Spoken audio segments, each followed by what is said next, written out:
Bom dia, espectadores do Novo Canal. Bem-vindos a mais uma edição do programa Democracia em Debate com o nosso convidado residente, o deputado Penafidense eleito pelo Círculo Eleitoral do Porto da Assembleia da República, Dr. António Cunha. Doutor, agradeço mais uma vez a sua presença no nosso programa, gravado, portanto, via Skype. Suponho que o doutor está a ouvir nas melhores condições, é assim, não é, doutor? Sim, olá, Miguel. Está tudo bem? Estou a ouvi-lo perfeitamente. Doutor, poderíamos começar então hoje na sequência de um Conselho de Ministros extraordinário. Ontem tivemos um Conselho de Ministros extraordinário que decorreu em Lisboa. Eu queria lhe perguntar, assim de uma forma muito geral, porque seria impossível escapulizar cada uma das medidas que entretanto o Primeiro-Ministro António Costa anunciou e elencou, mas queria-lhe pedir uma primeira abordagem relativamente a este anúncio que foi feito ontem em Lisboa pelo Primeiro-Ministro. Bom, é evidente que o Conselho de Ministros extraordinário de ontem foi consequência claramente daquilo que foi o anúncio do confinamento que iniciou na sexta-feira passada. Portanto, agora é preciso nós sabermos como é que chegamos aqui. E eu começaria por fazer aqui uma espécie de contextualização. E repara, estamos no dia 19 de janeiro, nós terminamos o ano de 2020 e iniciamos este novo ano com aquela esperança, com o início da vacinação e com aquela pequena esperançazinha de que o pior já teria passado. Mas e essa esperança, a esperança de todos os portugueses, suponho eu, foi, digamos que, aumentada com a grande publicidade que houve, com aquele aparato de publicidade que houve com a presença dos membros do governo, cada vez que alguém nos hospitais era vacinado contra a Covid-19. E o que é facto é que agora, passados estes dias, e isto tem, dizem os especialistas, tem obviamente consequências por causa daquilo que se passou no Natal, a terceira vaga está aí com grande força. Quer dizer, o nosso quadro é dramático. Repare, mais de metade dos nossos concelhos estão em risco extremo. E depois uma outra notícia também trágica. Portanto, mundialmente assinalou-se uma nova fasquia desta devastação. 2 milhões de mortos. Portanto, por cá, a vacinação está a desenrolar-se muito mais lentamente do que seria desejável e, neste momento, nós somos o primeiro país europeu com a maior média de novos casos de Covid por milhão de habitantes. Doutor, deixe-me só interromper. E o segundo a nível mundial nos últimos 10 dias. Mas era expectável, doutor, falou na vacinação, era expectável que nesta fase a vacinação já estivesse, digamos, num processo mais acelerado. Ouvimos ontem o Primeiro-Ministro dizer, ainda no âmbito do Conselho de Ministros extraordinário, dizer que apesar da vacina, portanto, e já da vacina estar a ser administrada, este iria ser um processo gradual. Mas na sua ótica era expectável que este processo já estivesse num ritmo diferente? Quer dizer, é evidente que nós estamos sempre condicionados pela produção das vacinas e pelo número de vacinas que chegam ao nosso país. Isso aí, estamos nós condicionados e estão os outros países. Mas o que é facto é que, eu vou-te a referir, quando se iniciou a vacinação, todo aquele aparato, toda aquela presença dos membros do governo, portanto, isso criou expectativas em nós, todos, entende? E, portanto, é assim, é evidente que a vacinação não é uma parte muito importante para resolver a pandemia a nível global, mas neste momento é evidente que não resolve tudo. Não resolve tudo pela escassez das vacinas. Repare que, como é que se chama? O laboratório Pfizer, doutor. O laboratório que está a fornecer, a Pfizer, que está a fornecer estas vacinas, vai fazer uma alteração no seu, digamos, ciclo de produção para aumentar o poder de produção de vacinas. Isso vai, digamos, fazer com que o número de vacinas baixe substancialmente a nível mundial. E, portanto, quer dizer, o nosso Serviço Nacional de Saúde está perante um cenário de pré-catástrofe. Estamos à beira de um colapso e vamos ter a economia outra vez a parar. Para filas de ambulâncias à porta das urgências de vários hospitais. Isto mais parece um cenário de guerra. Portanto, E eu volto a referir, quer dizer, aquela publicitação de que o nosso Sistema Nacional de Saúde estava preparadíssimo para tudo, não está nada. Não está. Portanto, o quadro pandémico e a capacidade de resposta está em estado de ruptura. Mesmo em termos logísticos e no esgotamento que os profissionais de saúde estão a ter uma vez mais. Doutor, deixa-me só interrompê-lo novamente. Ontem o Primeiro-Ministro António Costa, isto ainda a propósito da vacinação, ele expressou e veio publicamente que no que toca aos lares, portanto o processo ficará concluído, isto é, a primeira toma, até ao final da próxima semana. É um prazo razoável na sua ótica? Portanto, portanto, o Primeiro-Ministro terá dados muito mais fiáveis do que os que eu tenho. E, portanto, se ele o diz, vamos fazer fé na sua palavra, com grandes reticências aqui. Agora, se nós fizermos e se concluirmos essa parte da vacinação nos lares, já será um bom sinal. Portanto, e agora também introduzir aqui uma outra questão, que eu sei que isto não é muito popular, mas estamos a reconhecer agora que é perigoso não vacinarmos os responsáveis políticos. Porque, e eu, quer dizer, não era vaciná-los a todos, mas eu concordo com que os ministros fossem vacinados, concordo que o Primeiro-Ministro fosse vacinado, concordo que o Presidente da República fosse vacinado, e porque, repare, e mesmo até aqui alguns membros da Assembleia da República, nomeadamente o Presidente da Assembleia da República, quem está na Comissão Permanente, porque isto não tem nada a ver com privilegiar as patentes políticas ou os atores políticos, mas o que é facto é que quem toma as decisões, quer as decisões em termos de orientação política, quer em termos de execução, quer dizer, se não houver, se essas pessoas adoecerem, não é? E Marcos Mendes aqui há dias disse, e do meu ponto de vista, Ele enfatizou isso, doutor. porque acontece uma desgraça a um desses, não é? Como é que isto fica? E também, sinceramente, não são assim tantas vacinas. E são as figuras mais importantes, digamos, doutor, do Estado português, É é isso? evidente, repara uma coisa, ou as pessoas são importantes, e efetivamente são, para o nosso país, não é? Porque sem elas isto para, é evidente que para. Como é que nós vamos atacar uma crise pandémica se tivermos os nossos responsáveis políticos a sofrer as consequências dessa pandemia? E repara se isto vai para consequências muito mais graves. Isto é complicado. Agora, parece que toda a gente tem medo de dizer isto. Qual é o problema? Não é? Portanto, aliás, eu, sinceramente, acho que é um Deixe-me introduzir aqui de menoridade aos nossos responsáveis pela nação. Doutor, deixe-me introduzir aqui um outro dado. Hoje o JN Online traz uma, e gostaria de ouvir o seu comentário relativamente a isto, traz uma nota dando conta que, isto relativamente aos casos de Covid-19, à crise sanitária, que a positividade estará portanto, nos 19,1, o país devia triplicar a testagem e que a faixa, neste momento, a incidência é maior, é a faixa entre os 18 e os 24 anos, portanto estará a subir.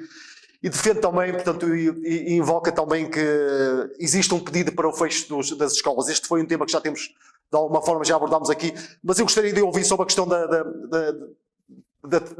ser necessário triplicar a testagem. O doutor defende que efetivamente urge triplicar a testagem, não só e colocava-lhe uma segunda questão relativamente às escolas. Há também vários atores que vêm defender uma maior testagem nas escolas. A FENPROF, inclusive, que tem um abaixo-assinado a circular, vem defender que urge fazer a testagem nas escolas. Qual é a sua posição relativamente a estas questões?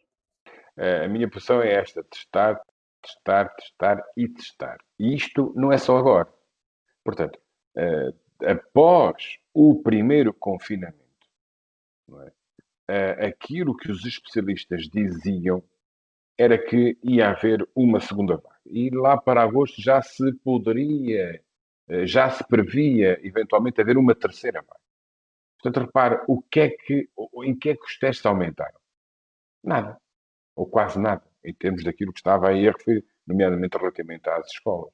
Portanto, só com a testagem, e eu recordo, por exemplo, a Malásia, não é? Tem pouquíssimos casos de Covid-19 porque testa diariamente, testa semanalmente, testa diariamente, testa mensalmente. Portanto, e aí conseguem ver quais são as cadeias de transmissão. Portanto, nós, com a vacina, a um ritmo bastante lento, com um comportamento completamente irresponsável de muitos dos nossos concidadãos. Vimos isso no passado fim de semana.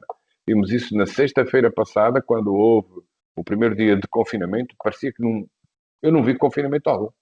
Eu vou dar a minha caminhada matinal, bastante cedo, diariamente, e eu disse, bem, qual é a diferença entre esta sexta-feira e a quinta-feira anterior? Quase nada, uma diferença mínima. O que é que falhou na sua ótica, doutor, relativamente ao facto nós efetivamente vimos que portanto, houve no último fim de semana, via-se, e as televisões até veicularam isso, em alguns centros e mesmo em algumas zonas mais espaços, equipamentos públicos, zonas ribeirinhas, junto à costa, via-se um grande movimento de pessoas. Que é que... Miguel, uma irresponsabilidade completa. Portanto, é assim. Isto também se deve à perda de autoridade deste governo. Entende? Mas eu ainda queria voltar atrás, porque a sua questão de há bocadinho era pertinente relativamente às escolas. Ora bem,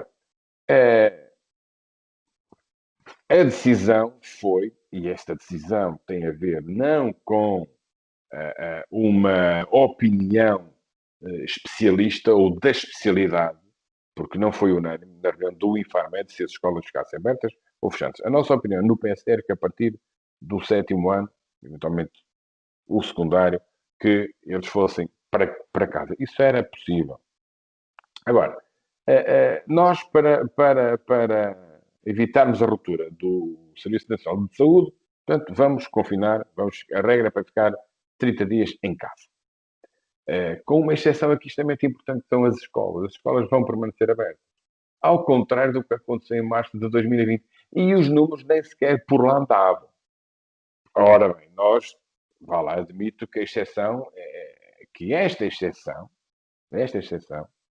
vai impedir, digamos, um achatamento mais rápido da curva do número de mortes e de infectados. Portanto, e há quem diga que com a economia quase a parar, manter as aulas presenciais em todos os graus de ensino é contraproducente. Mas António Costa, Ministro da Educação, à revelia daquilo que foi o parecer de alguns especialistas nessa reunião do Infarmed, portanto, eles são responsáveis pela continuidade da abertura das escolas. Agora, não é só, mas não são só as escolas. Neste confinamento há demasiadas exceções. Aliás, ontem o PSD veio em conferência de imprensa a dizer da sua opinião, que do meu ponto de vista é extremamente importante. Portanto, aquilo correu tão mal, estava a correr tão mal, que teve que haver um recuo, teve que haver ontem o Conselho de Ministros estudar para fazer valer a sua força, se é que neste momento ela vale assim tanto. Mas o doutor, desculpe interrompeu, era apologista, por exemplo, ainda relativamente às escolas, porque há quem defenda que os estabelecimentos de ensino a partir de um determinado ciclo deveriam encerrar. O doutor defenderia aqui essa possibilidade de a partir de um determinado ciclo? Era possível nós atacarmos já em força, encerrando alguns níveis de ensino, na minha opinião, mas a minha opinião apenas, e vale o que vale é apenas minha. Portanto, eu encerraria as escolas a partir do 7º ano de escolaridade até ao 12º ano e fazia acertos no calendário escolar. Como é que em ano de pandemia, já estamos há um ano em estado pandémico, portanto, as alterações, podem-se fazer alterações ao calendário escolar, retirando uma semana na Páscoa, acrescentando uma semana ou duas no final do ano, para compensar.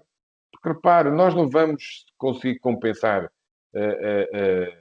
estes 2 anos letivos nesses mesmos 2 anos letivos. Ninguém pensa nisso.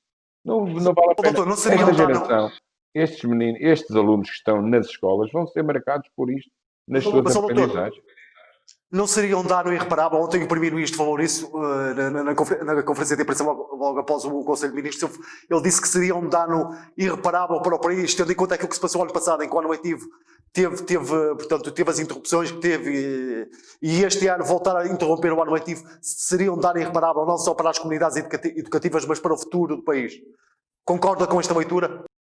Concordo com esta leitura, mas há um antes e haverá um depois. Nós, se nós nos tivéssemos preparado, como seria a obrigação, nomeadamente com a testagem, e com a preparação daquilo que iria ser a segunda vaga e daquilo que depois vem a ser esta terceira que está-nos a desgraçar, não é? Se calhar aí não estaríamos no ponto em que estamos. Portanto, seria reparável. Eu diria que sim, mas está lá, porque há turmas a fecharem, há turmas a irem para casa, há pessoas a ficarem infectadas, há pessoas em isolamento, há alunos em isolamento. Então, estes alunos, quer dizer, isto o Primeiro-Ministro parece que está aqui a entrar naquela artimanha da estatística. Portanto, eu como um bife, o Miguel não come nenhum, mas ambos comemos metade. Então, claro que sim, é evidente que sim, que há danos irreparáveis, mas isto tem que ser assumido, claramente. Doutor, os professores deveriam estar na linha entre os grupos, digamos, prioritários na vacinação, na sua ótica? Essa pergunta faz todo o sentido. Se o governo se tivesse preparado e se o governo queria efetivamente manter as escolas abertas, porque um professor não está exposto diariamente apenas a uma turma. Um professor, por exemplo, um professor de geografia, pode estar num dia exposto a 200 ou 300 alunos. Entende? Portanto, porque tem muitas turmas. Aliás, qualquer professor pode estar exposto a mais de 200 alunos por dia. Portanto, nessa ótica, se calhar fazia sentido, não nesta primeira fase imediata, mas na segunda, os professores também serem vacinados. É evidente, se calhar começando pelos mais velhos, que são quase todos. São quase todos. A grande maioria dos professores tem mais de 50 anos. E dentro dessa grande maioria, metade dessa grande maioria está acima dos 58 anos. Portanto, quer dizer, as pessoas não são de ferro, não têm imunidade propriamente dita só por serem professores, não é? Tal como os médicos também não, e os enfermeiros. São casos diferentes, mas a exposição a pessoas é diária, é sistemática. Doutor, uma outra questão. Considera que o governo esteve bem na questão e passa a redundância, na questão dos ATLs? Acha que de alguma forma o governo emendou a mão? É evidente que sim, portanto, aí houve a força dos encarregados de educação, que do meu ponto de vista bem, portanto, se os alunos estão nas escolas, os pais, uns estão em teletrabalho, outros estão a trabalhar no seu local normal de trabalho. Então, esses meninos acabavam a escola e iam para onde? Lá está uma coisa, é a decisão em cima do joelho, é a reação. Este governo não está a ser proativo, estamos sempre a correr atrás do prejuízo. Sempre. Portanto, isto devia ter sido pensado antes. Ora bem, se os meninos vão ficar em casa, ora bem, então vamos ter que deixar os hotéis abertos. Porque o que se passa nas escolas, na grande maioria dos hotéis, também se passa. Portanto, eles sabem quem são, aí é perfeitamente identificável uma eventual cadeia de transmissão, se fosse o caso. Portanto, acho que o governo recuou e, do meu ponto de vista, bem. Doutor, uma outra questão ainda relativamente às medidas que o Primeiro-Ministro anunciou ontem. De uma forma assim, no cômputo geral, de uma forma geral, podemos dizer que houve aqui um aperto um clarificado de algumas situações que estariam menos evidentes e um aperto no que toca às restrições. Na sua ótica, isto faz sentido? E perante aquilo que se passou no fim de semana, ele tinha que tomar uma posição de força. Portanto, ele diz que cerca de 70% da população continua a fazer exatamente a sua vida, as suas movimentações. Portanto, ele disse bem que não é aceitável este movimento de pessoas. Portanto, e ele teve que vir clarificar as normas de restrição da circulação. Houve pessoas que, por tudo e por nada, vieram para a rua passear, apanhar sol, etc. Então, mas isso é confinamento. Cá está, cá está. Se, por um lado, no primeiro confinamento de março e abril, as pessoas estavam com receio e tinham medo, e respeitaram efetivamente aquilo que quer o Governo disse, pela voz do Sr. Primeiro-Ministro, quer também aquilo que o Presidente da República disse, parece que agora perderam o medo e não têm problema nenhum com a autoridade, quer do Primeiro-Ministro, quer do Presidente da República, entende? E faz sentido uma maior fiscalização, doutor? O Governo ontem prometeu que iria, portanto, haver ao anunciar este novo pacote de medidas, que iria haver maior fiscalização, não só para a ACT, mas também para as forças de segurança. Eu espero que haja mesmo fiscalização, porque ontem, como o David Justino disse, o professor David Justino, aliás, disse, e muito bem, decretar um confinamento sem qualquer fiscalização é ser conivente com a desobediência. Portanto, agora, eu espero que as pessoas vejam. Eu vim de Lisboa, do Norte ontem à noite, não vi nada, não vi ninguém. Portanto, não tenho visto fiscalização. Eu não tenho visto. Por onde passei. Na televisão aparece uma ou outra. Ok. Agora, é evidente que se há regras que se ditam, à boa maneira portuguesa, mas não só, quando a gente pode furar uma regra fora. Portanto, tem que haver fiscalização. Obviamente. Se não há fiscalização. Mas parece que desde ontem para hoje que já há resultados. Já houve pessoas que foram autuadas e avisadas. Portanto, agora, cá está as medidas anunciadas só por os efeitos, por medo ou por autoridade. Não é? Agora, eu creio que a autoridade do governo para impor restrições, sem as explicar de forma clara e transparente, sem considerações, que se está a perder. A autoridade política está a desvanecer-se para o governo e também para o... Doutor, só para esgotar este tema, uma outra questão.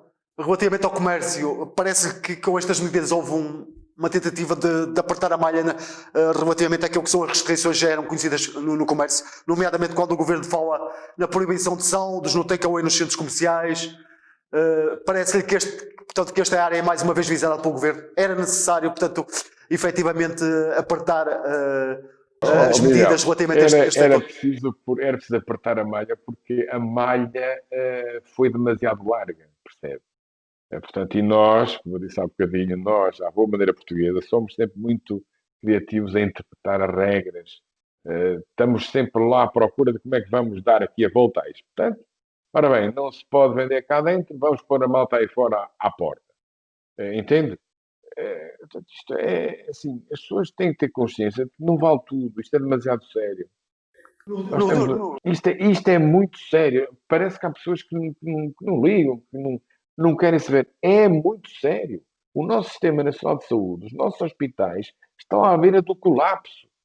E repara uma coisa só, estamos a falar de Covid e os outros doentes.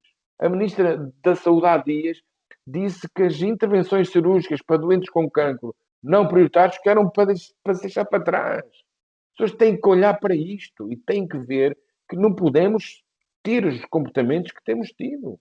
Não podemos.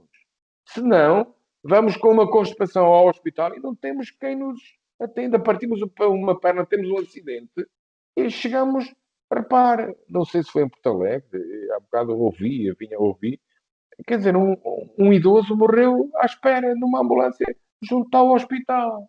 Isto porquê?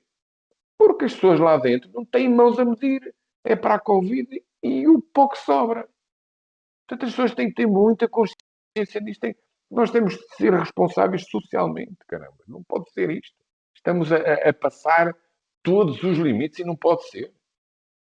Doutor, só uma última questão para fechar efetivamente para fecharmos este dossiê das medidas anunciadas por Primeiro-Ministro em Conselho de Ministros. O Ministro deu indicação também que o Primeiro-Ministro deu indicação portanto, isto relativamente às grandes empresas, para apresentarem num prazo de 48 horas os novos trabalhadores, que efetivamente, trabalhadores presenciais. Parece-lhe que isto de alguma forma será uma medida execuível? Miguel, é assim, eu não sei até que ponto é que isso vai ser viável. Aliás, nós temos o exemplo da primeira vaga em que houve layoff para uns, outros estavam em layoff, mas afinal estavam a trabalhar. Cá está, falta, podem cair todas as medidas e mais algumas, mas se não houver fiscalização séria, mas também é preciso que nós tenhamos esses recursos, porque esses recursos também estão, digamos, a sofrer com a pandemia, não é?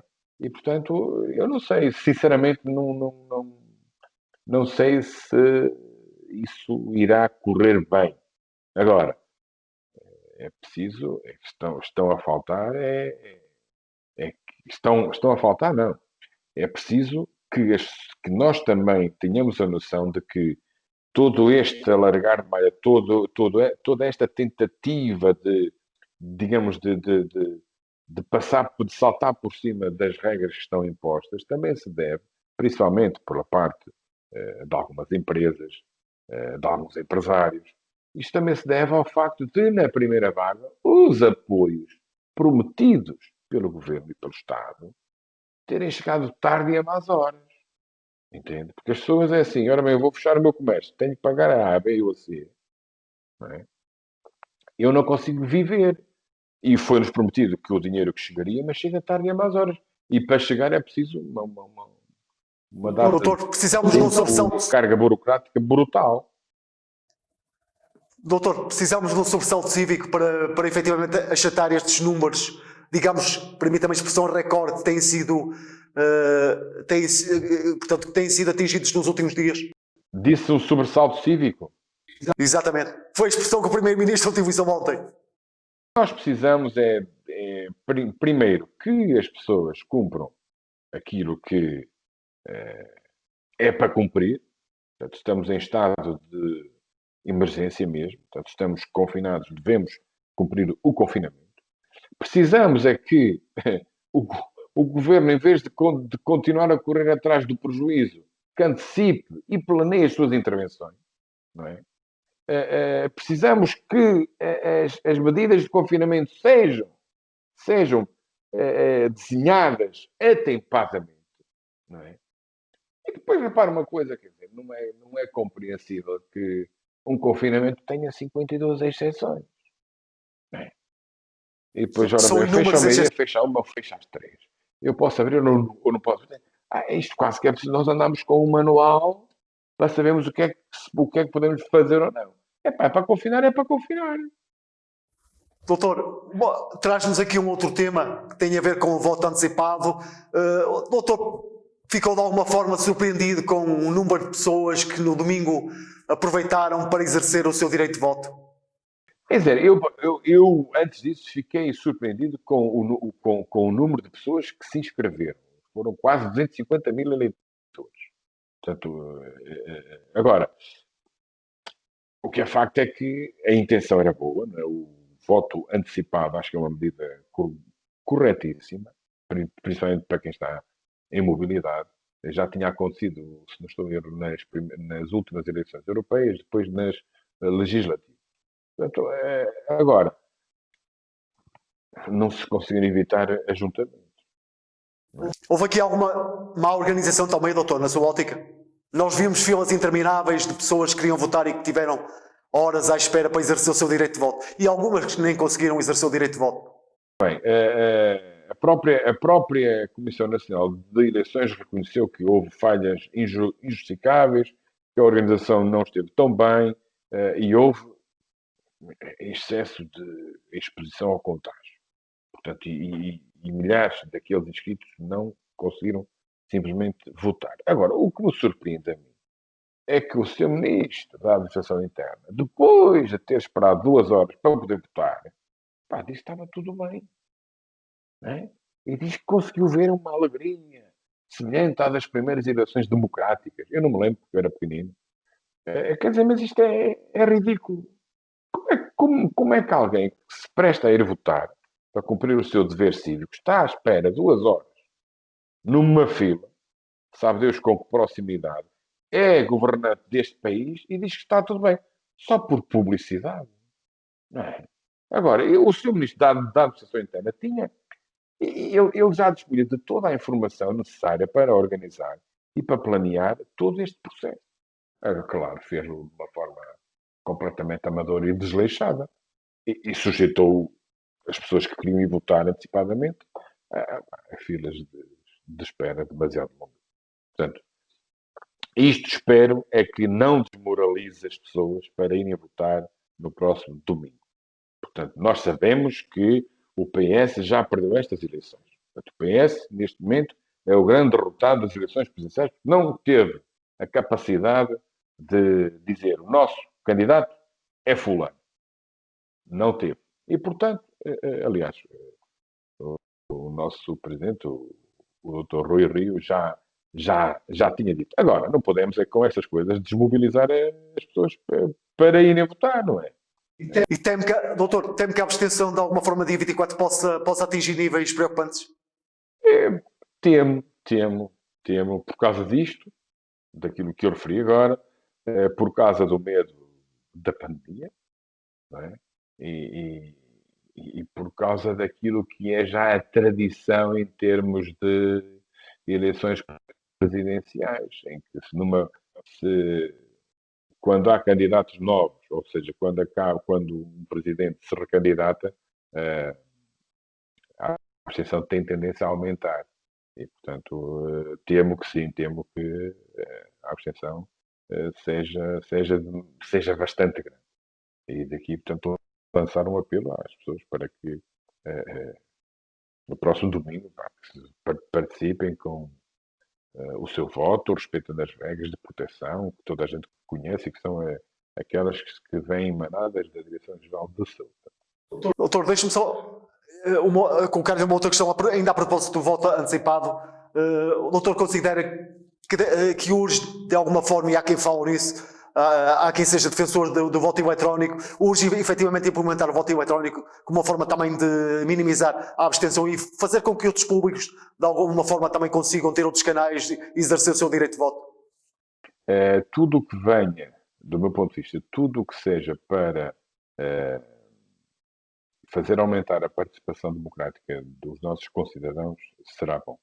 Se é voto por correspondência, se é votação eletrónica,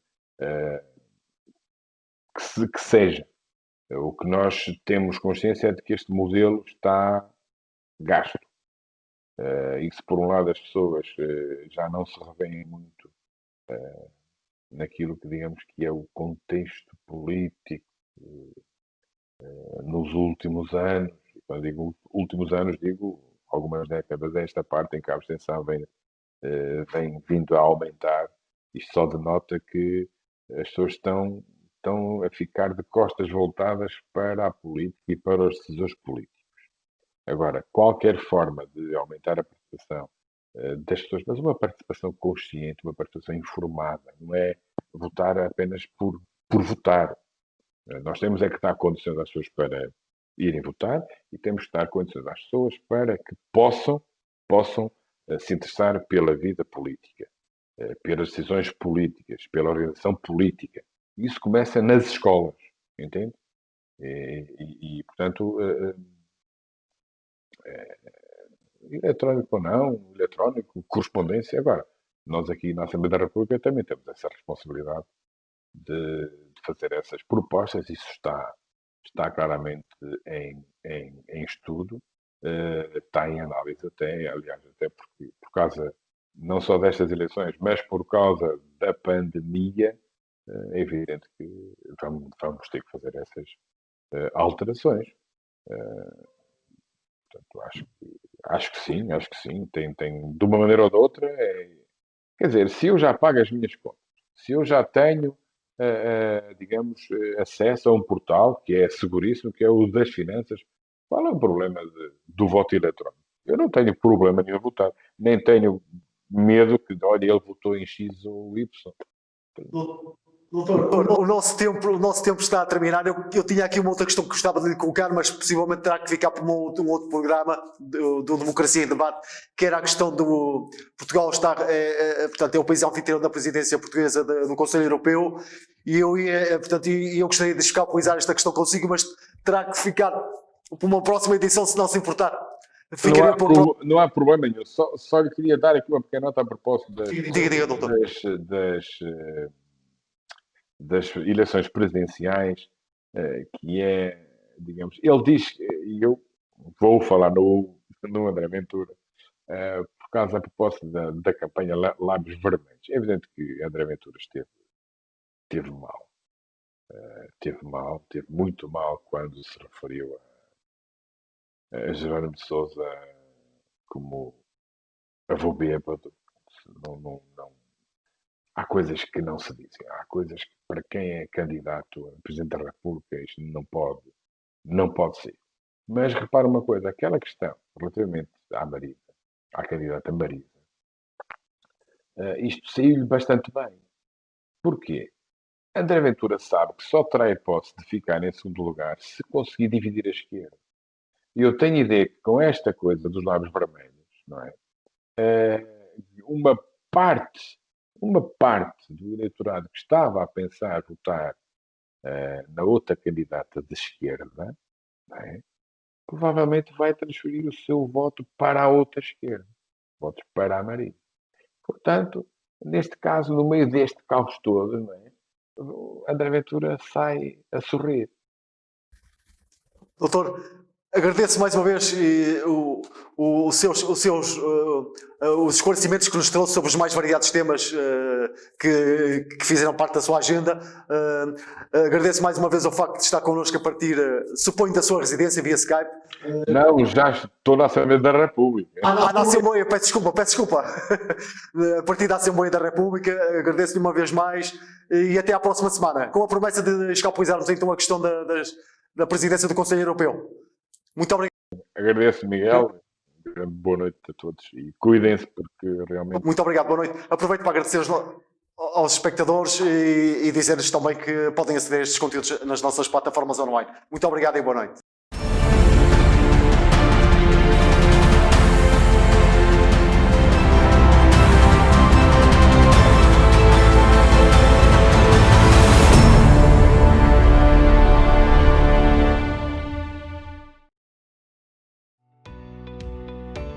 Novum Canal. Sempre novão, sempre seu.